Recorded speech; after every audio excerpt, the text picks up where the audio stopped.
Барлықтарыңызға қайырлы күн. Бүгінгі видеода біз сникерс тортын жасап үйренеміз.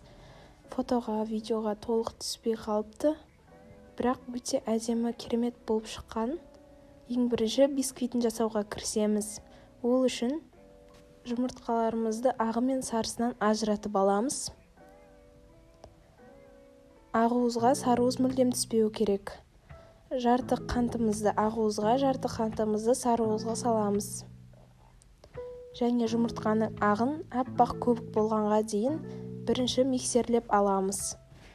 Сосын жұмыртқаның сарысын венчиктің көмегімен қант екенін жақсылап араластырып, ыстық сүт құямыз.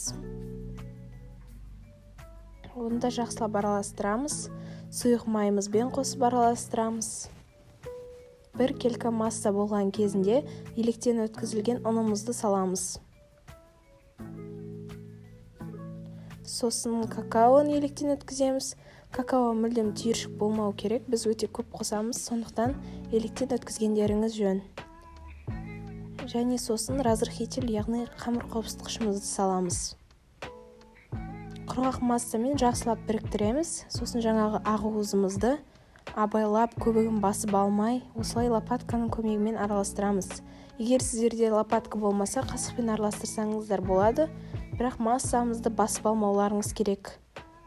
Бисквит көтерілмей қалуы мүмкін. Осындай өте үлпілдек теста шығады. Тестамызды кольцода 3-ке бөліп пісіріп аламыз.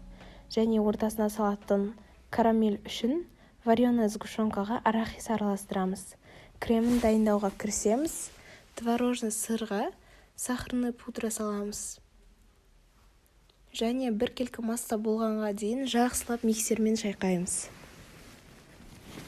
Бір келкі масса болған кезде сливкиімізді құямыз. Жақсылап араластырамыз. Қою болып шығу керек. Араластырғанда байқаңыздар. Сосын бисквиттерімізді сүтпен пропитка жасап, кремін осылай құйып, ортасына карамельді салып, осылай видеодағыдай ретпен жасайсыздар.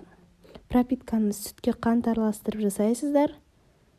Көріп тұрғандарыңыздай бисквит өте пышный, күшті болып шыққан. Диаметрі 24 см. Бетіне құятын глазурын дайындаймыз. 250 грамм шоколадқа 80 грамм сұйық майымызды құйып, және осылай туралған үгітілген арахисті салып, ганаждың бетіне осылай құямыз. Бұл жерде менде столдың үстіне пищевой пленка төселген. Осылай құйып, және астына қарай төгіліп кеткен ганаждарды қайтадан құйып, жағып шықсаңыздар болады. Шоколад тез қатып қалады, сондықтан тез жұмыс жасау керек. Толықтай қаптап шығамыз сыртының барлығын. Өздеріңізге ұнаған кез келген оформленияны жасай бересіздер. Менің тортым осындай болып шықты. Міндетті түрде дайындап көріңіздер. Менің YouTube каналыма тіркеліп, осы видеоға лайк басыңыздар. Instagram парақшама тіркелуді де ұмытпаңыздар. Ақнұр Foods.